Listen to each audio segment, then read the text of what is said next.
Buenas noches, hermanos.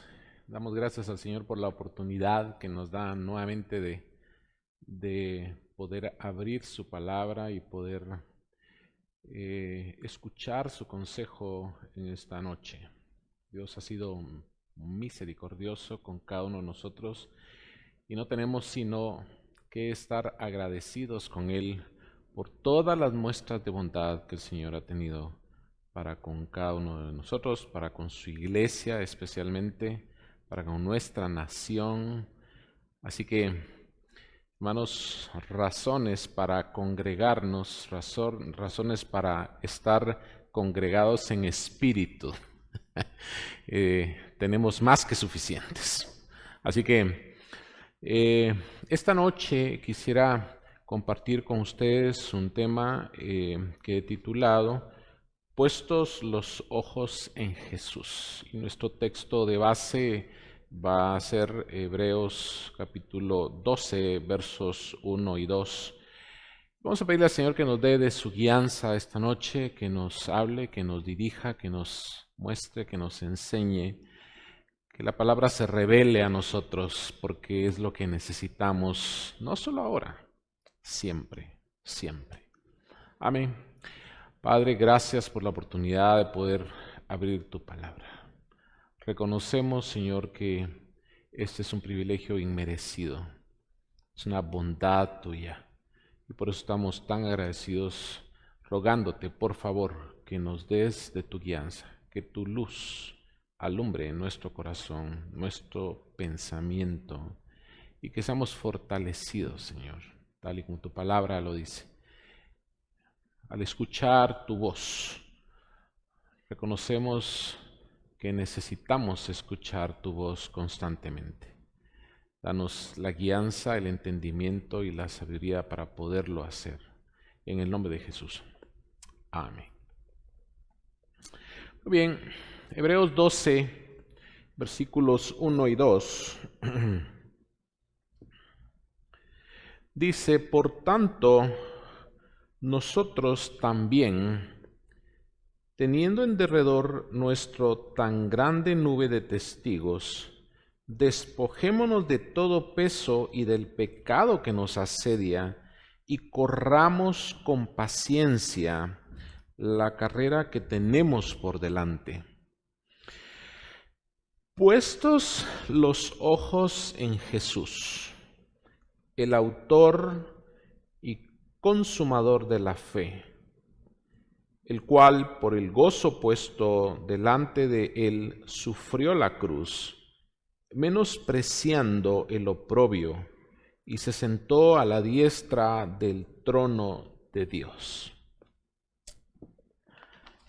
Siempre me gusta como examinar qué es lo que dicen otras versiones, que muchas veces nos van a ampliar ese panorama, y precisamente la Biblia amplificada dice algo un poquito diferente, pero que nos aclara un poco más el panorama al respecto.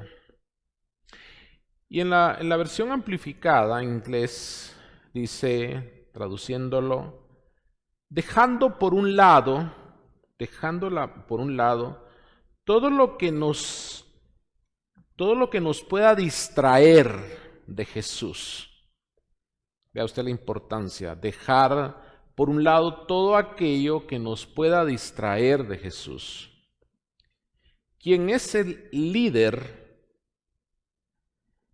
y la fuente de nuestra fe. Entre paréntesis, dando desde el principio el incentivo de nuestra creencia.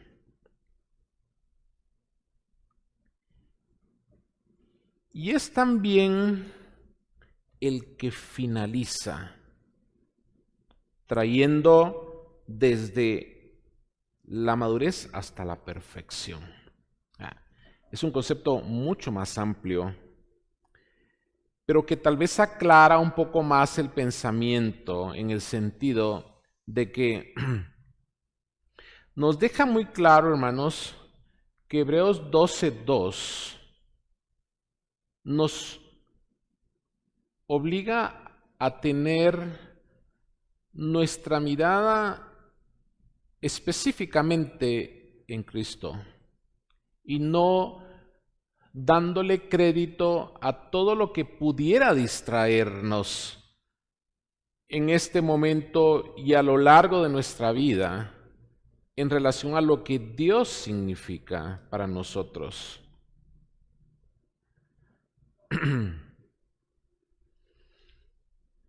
Es importante, hermanos, que nosotros reconozcamos que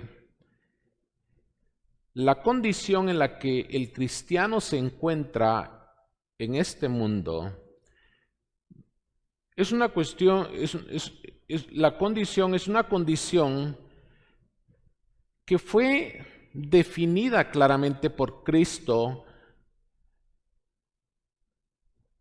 cuando dijo que en el mundo tendríamos aflicción, pero que confiáramos. Dijo, pero confiad, más confiad, yo he vencido, diríamos, toda aflicción. Aflicciones de todo tipo. O en este momento podríamos hacer una remembranza de todas las condiciones que han creado aflicción en nuestra alma, que pueden haberse inclusive proyectado, avanzado un poco más y tratar de haber tocado nuestro espíritu, afligiendo nuestro espíritu. Pero el Señor está por encima de todas esas situaciones. Él es, dice, el autor y consumador. En la versión que leímos dice, desde el principio hasta el final, llevándonos hasta un proceso de madurez y de perfeccionamiento, que es lo que al final nosotros, hermanos, como iglesia de Cristo, estamos corriendo tras. Efesios lo declara muy bien.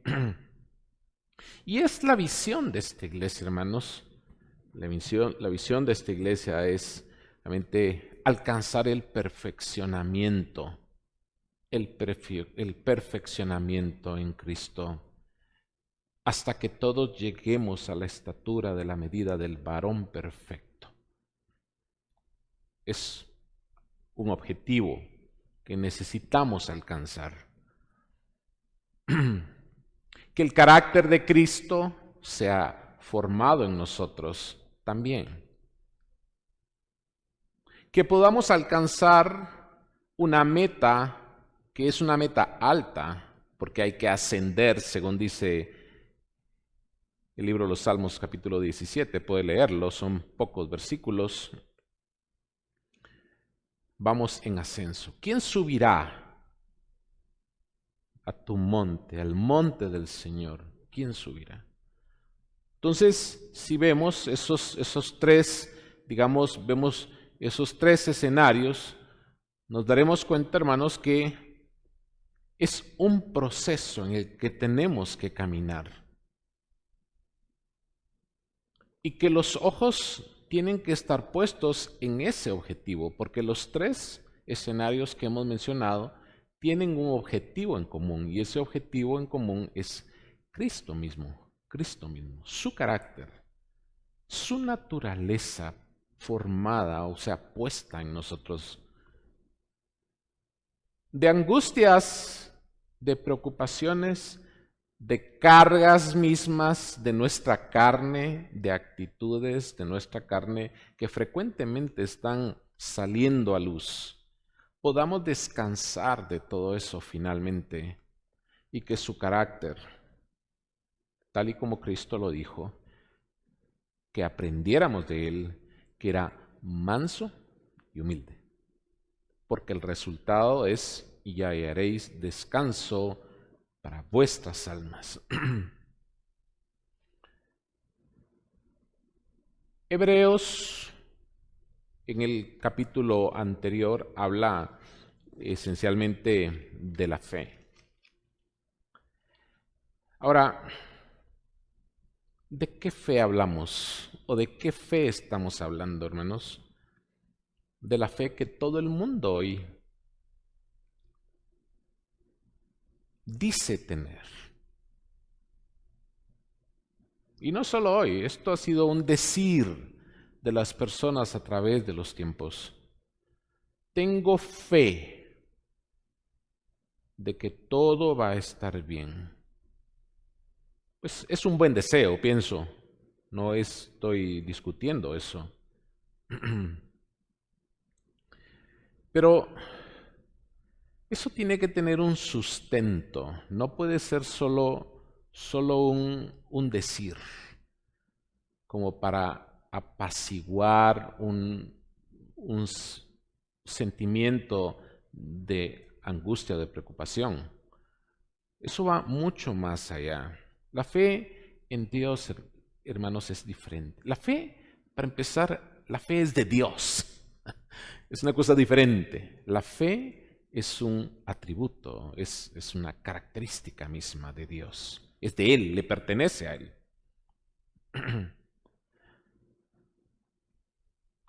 La fe es algo que tú y yo tenemos que construir a lo largo de nuestra vida como cristianos.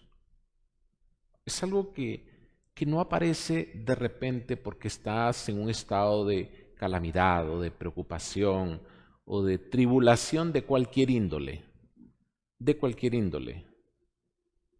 En esta ocasión nos ha tocado una situación de tribulación a nivel mundial. A nivel mundial. Pero la fortaleza de la fe no es algo que aparezca por un soplido o por una emoción. No puede aparecer por una emoción, porque asimismo se desvanece. Y esto es algo que tiene que permanecer por siempre. Tiene que permanecer por siempre.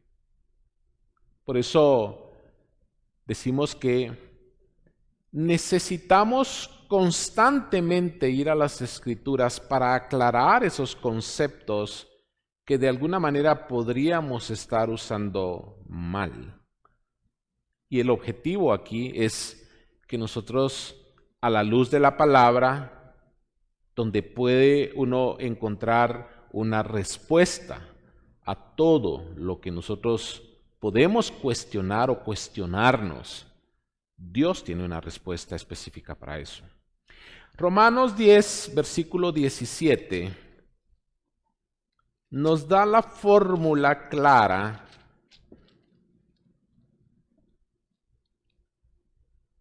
por medio de la cual nosotros alcanzamos la fe. Y dice, así que la fe es por el oír, y el oír por la palabra de Dios. Entonces, la fe, concluimos, es de Dios. Y Él te la da. Si quieres tenerla, Dios te la da. Pero tienes que escuchar. Tienes que escuchar su palabra. Tienes que escucharla. No te puede llegar por el aire, por ósmosis, un proceso de difusión. Tienes que escuchar esa palabra y esa palabra tiene que entrar a tu corazón. Estamos hablando a cristianos en este momento. Dios habla a nosotros como cristianos. Tenemos que construir esa fe. Esa fe tiene que ir creciendo, tiene que ir fortaleciéndose.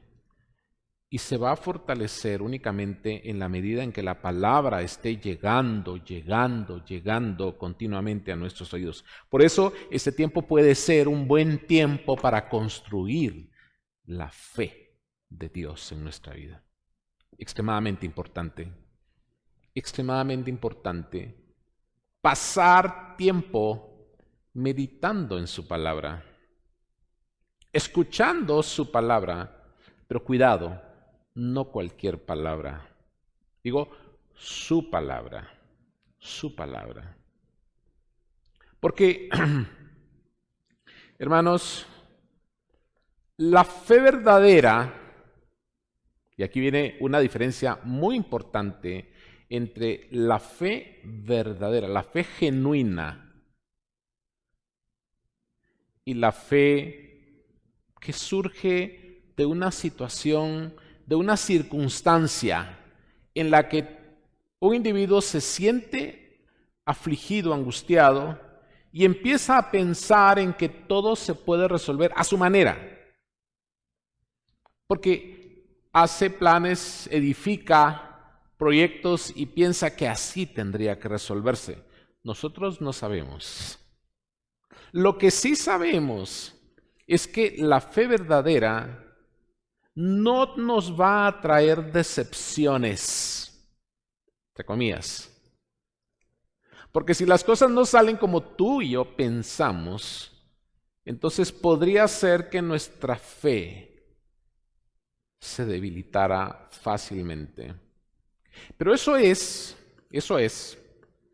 cuando nosotros no tenemos una estructura que tenga una profundidad de cimiento, algo sólido.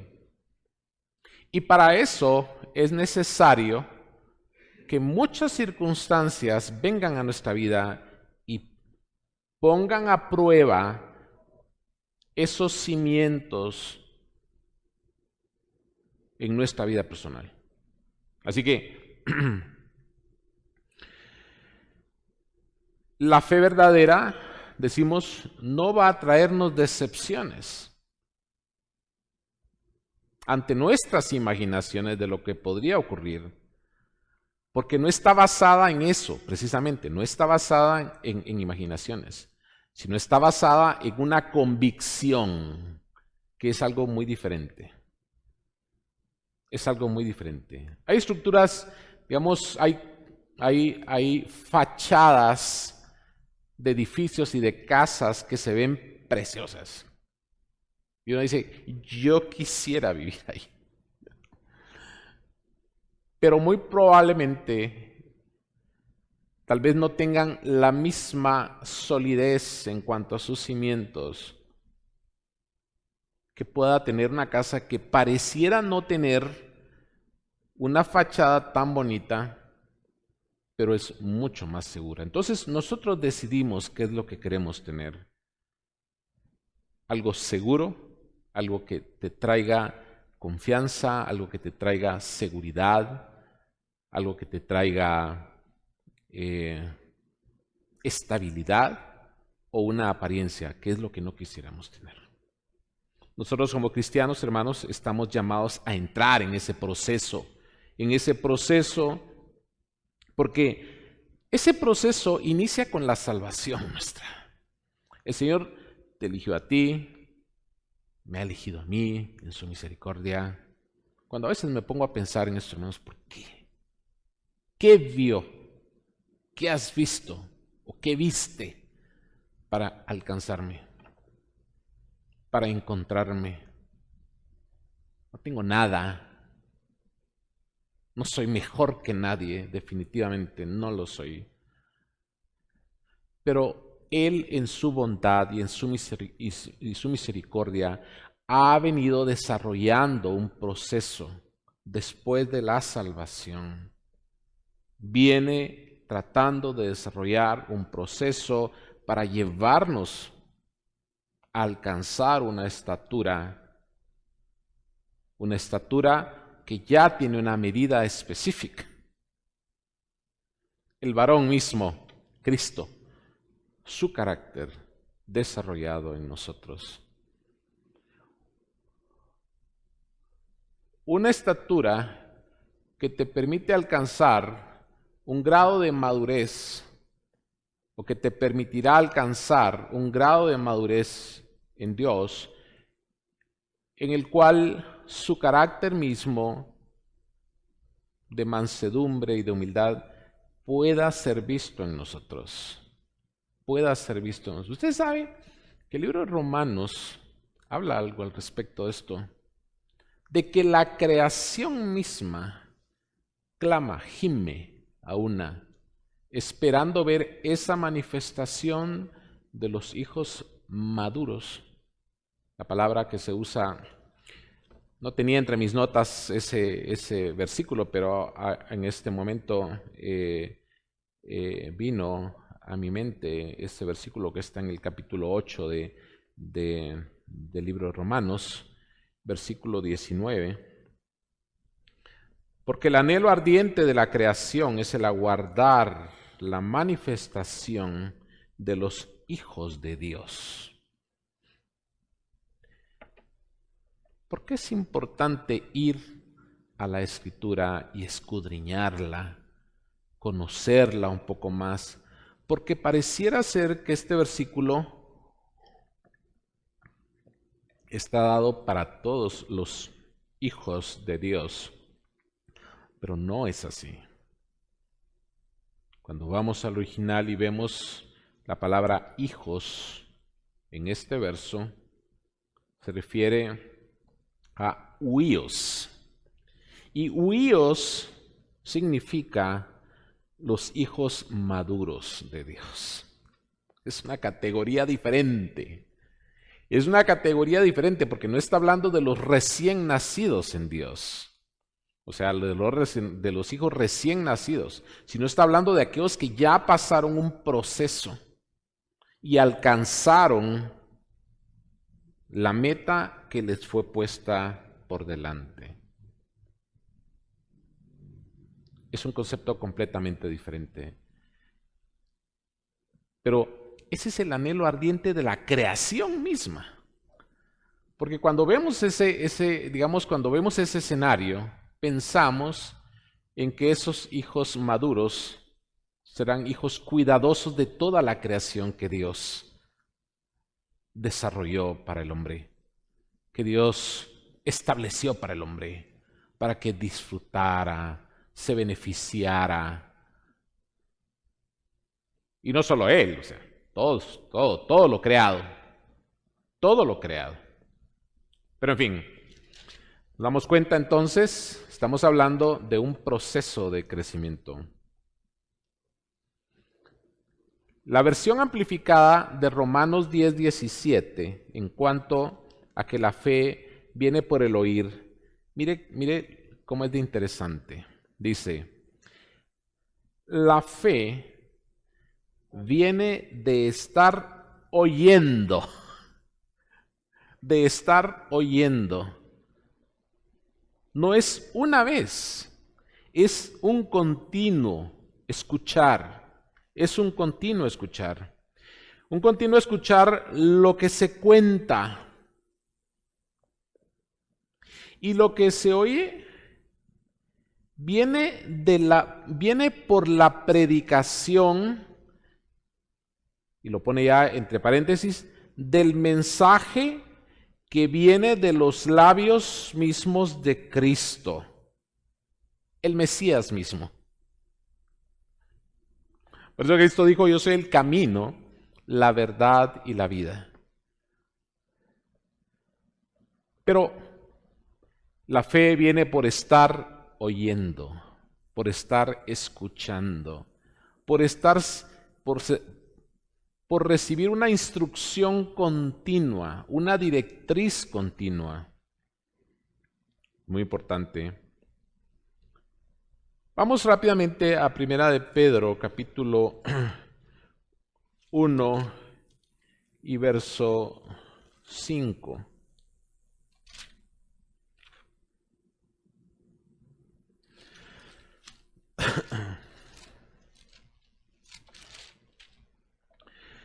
Primera epístola de Pedro, capítulo 1, versículo 5. Que sois guardados por el poder de Dios mediante la fe, para alcanzar la salvación que está preparada para ser manifestada en el tiempo postrero. Y me voy a extender un poquito al siguiente versículo, porque dice, en lo cual vosotros os alegráis, aunque ahora por un poco de tiempo, si es necesario, tengáis que ser afligidos en diversas pruebas, para que sometida a prueba vuestra fe, mucho más preciosa que el oro, el cual aunque perecedero se prueba con fuego, sea hallada en alabanza, gloria y honra cuando sea manifestado Jesucristo. Estamos hablando de un final espectacular, pero que posiblemente no está para todos. Pero nosotros debemos de anhelar estar ahí, en ese final. Debemos de anhelar estar en ese final. Además, el llamado es a que, teniendo una fe fortalecida, la fe de Dios en nuestro corazón, hermanos, las circunstancias no afecten, no hagan menguar, no debiliten nuestro corazón. Es una prueba difícil, no estoy diciendo que no, es una prueba tremendamente difícil.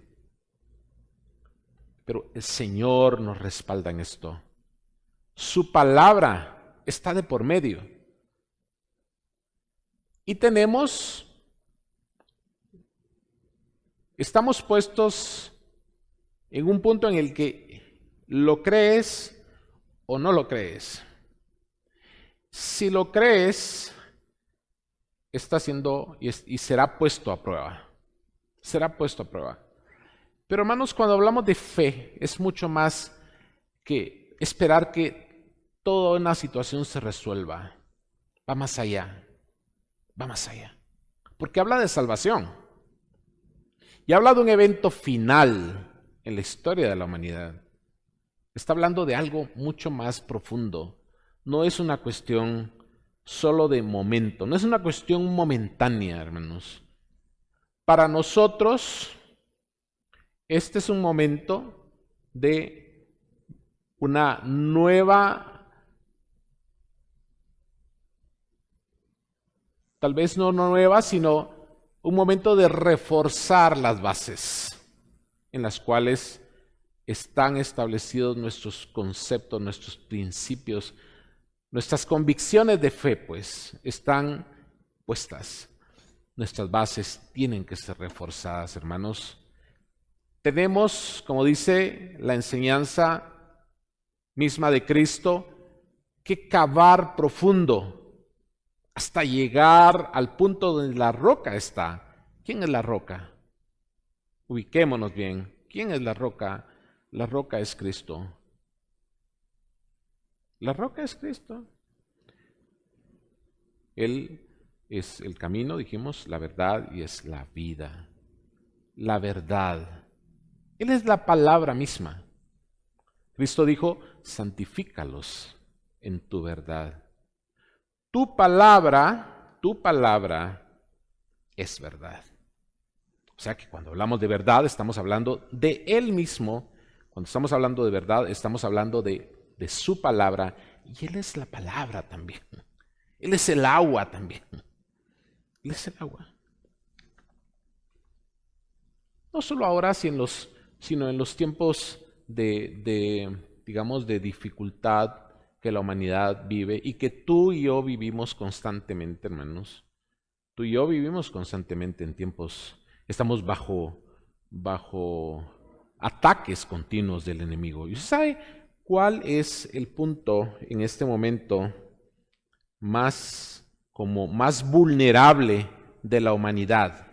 El punto más vulnerable de la humanidad y de los cristianos también puede ser nuestra propia mente.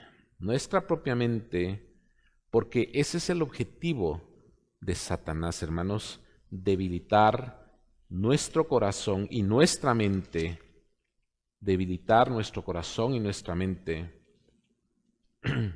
con el objeto de que tu fe no cumpla las expectativas o no te dé prácticamente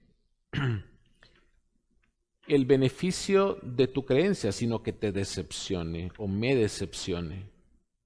Y hermanos, estamos puestos en esa condición. Primera de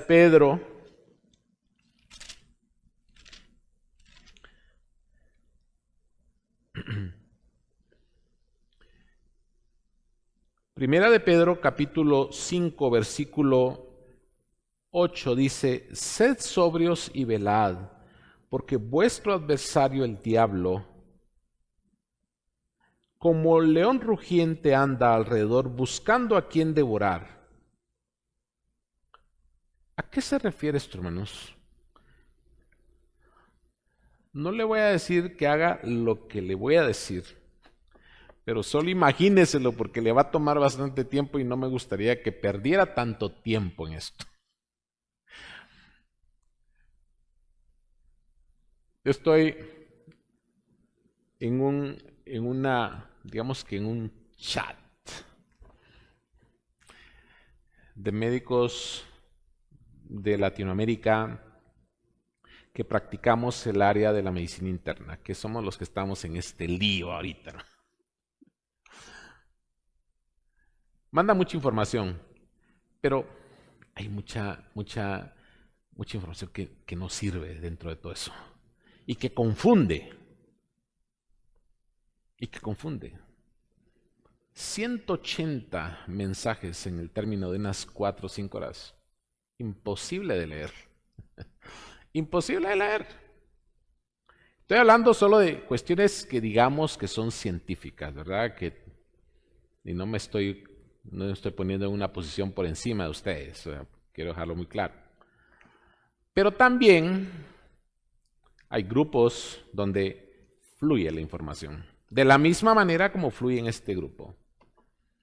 Y lo único que está generando en el corazón y en la mente de las personas y de los cristianos es angustia. Y ese es un objetivo que Satanás tiene en este momento en contra de los cristianos, porque quiere debilitar nuestra fe.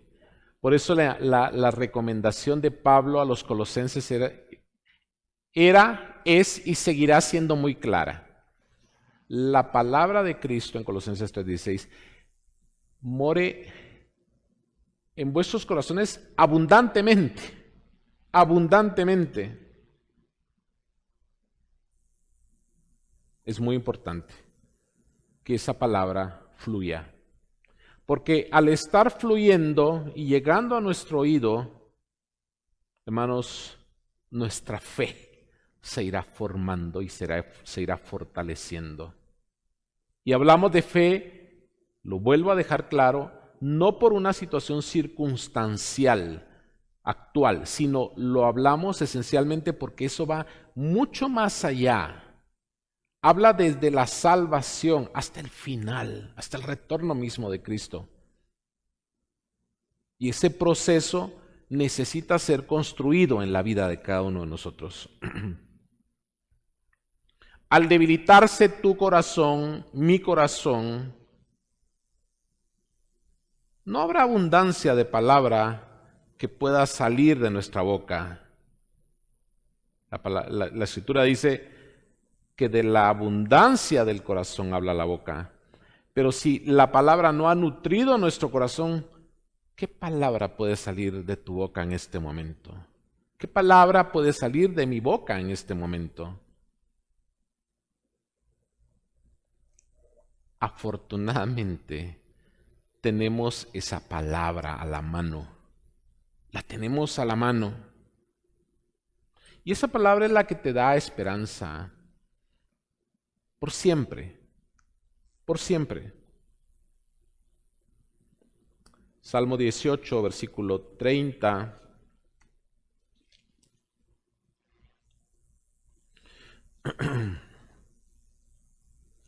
Te da seguridad.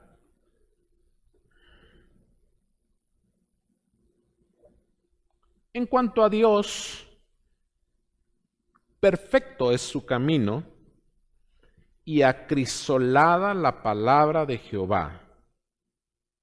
Y vean usted cómo cierra. escudo es a todos los que en Él esperan, a todos los que en Él esperan. La esperanza en Dios no avergüenza. La esperanza en Dios no avergüenza. El mismo libro de los Salmos, en el capítulo 27, versículo 13, dice, hubiera yo desmayado. O sea, tienes que haberlo conocido para poder, tenemos que haber tenido una experiencia o experiencias en Dios para poder hablar de esa manera como David habló.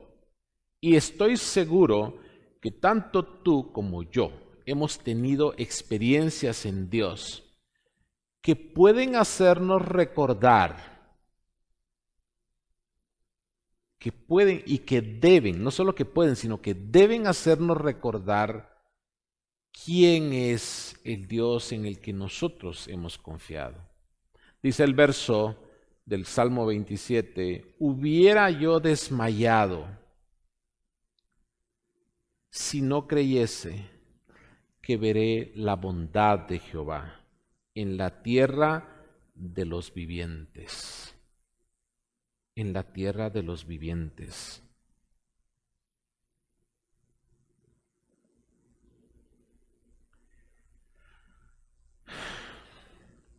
Definitivo, eso echa por tierra todo ataque del enemigo, hermanos, para mostrar que nuestra fe es algo que se ha venido construyendo a través del tiempo que tú y yo tenemos de conocer al Señor.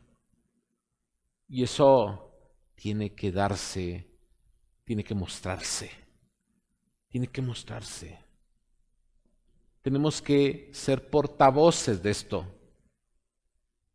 Tenemos que invitar a otros a que entren en ese proceso de crecimiento y de fortalecimiento de la fe, que requiere tener un objetivo específico, nuestra vista colocada, puesta en Cristo, en Jesús, el autor y consumador de la misma fe, de la misma fe.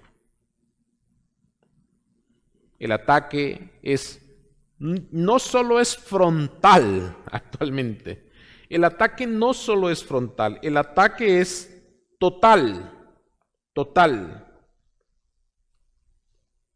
Hoy por hoy, a la mente de los cristianos. Pero quiero empezar a descender y aterrizar esto de la manera siguiente.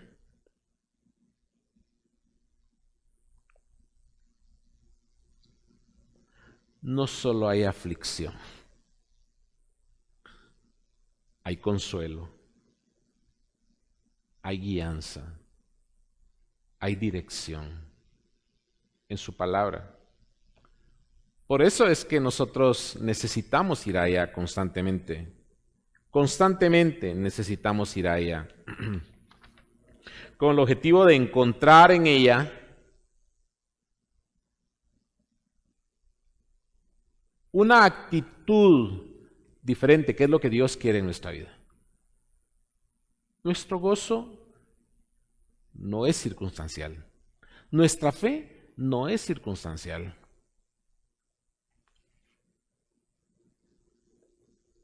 La exhortación en la palabra al respecto del gozo está muy bien definida en 1 Tesalonicenses 5, versículos 16 al 18. Y dice, estad siempre gozosos, orad sin cesar, y dad gracias en todo, porque esta es la voluntad de Dios para con vosotros en Cristo Jesús. Cristocéntrico. Cristocéntrico el segmento del cierre de la epístola de Pablo a los tesalonicenses. Estad siempre gozosos. Hermanos, el gozo de los cristianos no puede ser circunstancial. El gozo de los cristianos está fundamentado en nuestra esperanza en Dios. Nuestra esperanza en Dios. No hay por dónde perderse. No hay por dónde perderse. No tenemos por dónde perdernos. Pero quisiera terminar ahora diciéndoles que por sobre toda aflicción, por sobre toda preocupación, por sobre toda duda de lo que el futuro puede depararnos a nosotros como cristianos, hermanos, hay cosas mayores.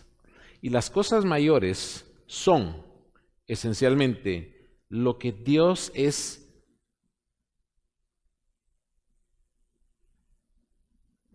en su soberanía, en su majestad, en su control de todo lo que existe, de lo que vemos y de lo que no podemos ver.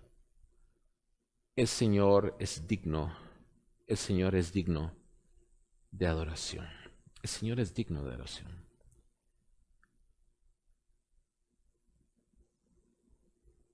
No podemos dejar de contar sus misericordias.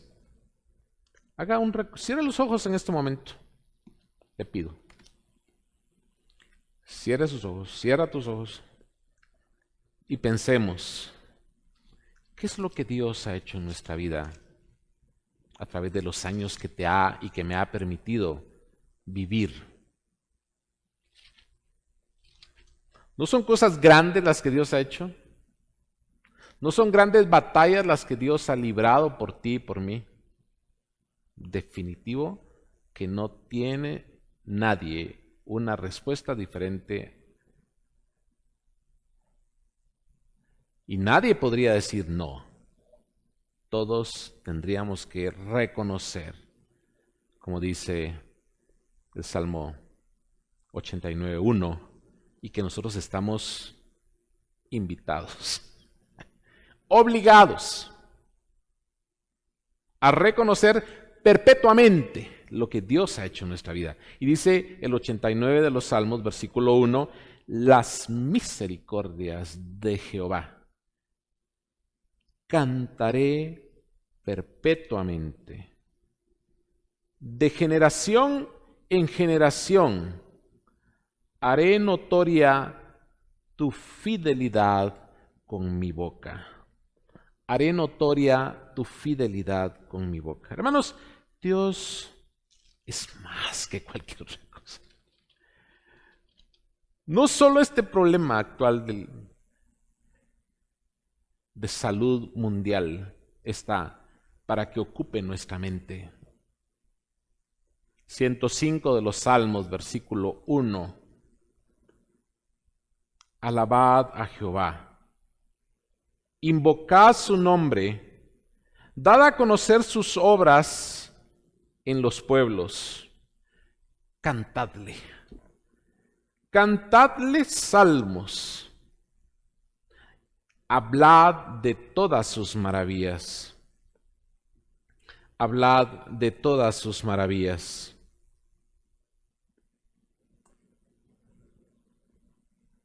Gloriaos en su santo nombre, alégrese el corazón de los que buscan a Jehová. Buscad a Jehová y su poder. Buscad siempre su rostro. Y una cosa muy importante, acordaos de las maravillas que Él ha hecho, de sus prodigios y de los juicios de su boca. ¿No es eso ¿No es esa una razón suficiente, hermanos, para, en medio de nuestras preocupaciones actuales, en medio de las dudas que pudieras tú y yo como humanos tener, reconocer que Dios está, que Dios existe realmente y que es bueno cantarle y cantarle salmos, cantar alabanzas a su nombre? ¿Cuál es el resultado? Esto va a traer alegría a tu corazón. Dice, alégrese el corazón de los que buscan a Jehová. Alégrense el corazón de los que buscan a Jehová. 118 de los Salmos, versículo 1, dice que hay una razón para hacerlo, porque es bueno. Él ha sido bueno contigo y conmigo. Él ha sido bueno con nosotros. Verso 1 del 118. Alabad a Jehová, porque Él es bueno, porque para siempre es su misericordia. Porque para siempre es su misericordia. Ahora, ¿cómo puede venir eso, hermanos? Eso no puede venir de un momento a otro a nuestro corazón. Eso solo viene a través de un proceso de tratamiento a nuestra vida, un tratamiento continuo a nuestra vida, que traerá, por supuesto, beneficios, confianza, seguridad, esperanza. No lo vemos, pero está ahí. Tú no lo ves, pero Él está protegiéndote, Él está asistiéndote. Y hermanos, de verdad, creo que Dios ha sido misericordioso con el país, ha sido bondadoso con el país.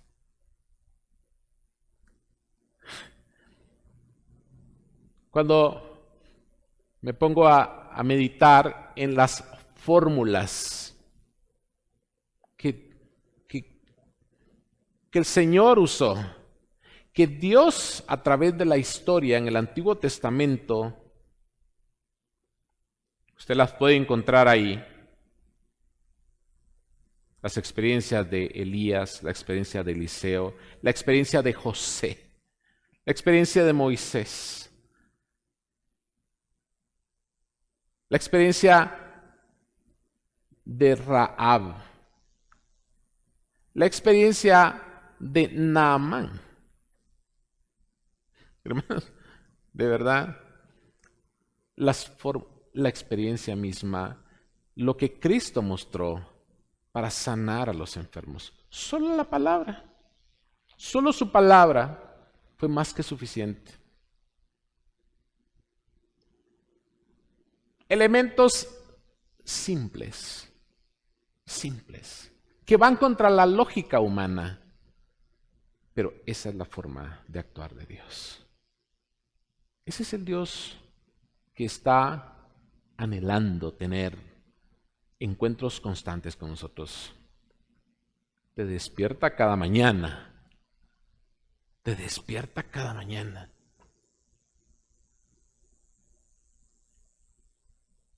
No seamos rebeldes a su llamado, a su voz. Les dejo una tarea. Una tarea para que la analicen y la piensen.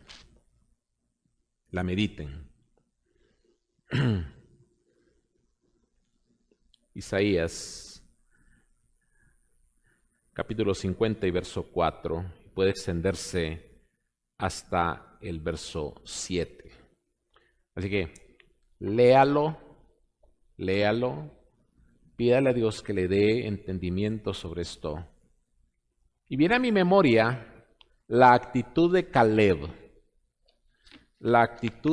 en quien había otro espíritu. Eso es lo que nos debe caracterizar en este momento, hermanos. Una actitud diferente, una actitud diferente.